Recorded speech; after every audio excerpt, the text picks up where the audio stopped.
Moja kati ya stories ambazo nimeziona zina make headline sana kwenye sites mbalimbali au kwenye pages mbalimbali ni story ya mwanamke wa mchezaji wa Barcelona na timu ya taifa ya Spain, Lamine Yamal.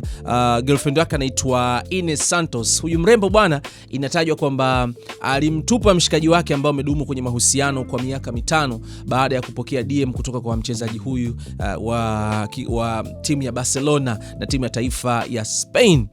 You can see jinsi gani ambavyo mahusiano yanaweza kuharibika, au watu tunaishi na watu ambao yani sio destination zao. Yani kuna watu na date nao ukizingatia sio watu ambao wao wametuchagua sisi, au sio sisi tumewachagua, ila kutokana na mazingira yaliyopo imebidi tu tuwe nao. Lakini inapotokea opportunity ya kudate na mtu ambaye wewe unampenda, unajikuta unamwacha unaenda kudate na mtu mwingine ambaye wewe unampenda. So inaonekana kwamba huyu mrembo, huyo bwana wake wa kipindi hiko hakuwa chaguo lake. Alikuwa ni mtu ambaye by that time aliona kwamba ni mtu sahihi kuwa naye, lakini alipopokea DM kutoka kwa Lamine Yamal akaona kwamba mimi ya nini kupata shida. Na ndio maana siku zote wanasema kwamba we have to fight kutafuta pesa. Mashikaji, wanaume tutafute sana pesa kwa mambo kama haya hapa.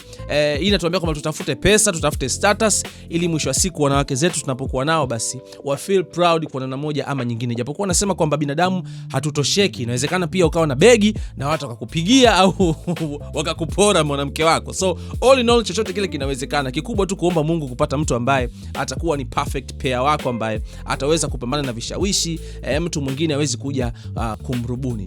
Niambie wewe, unavyomuona mpenzi wako akija mtu mwenye status fulani hivi, begi la kutosha, atakuvumilia kweli?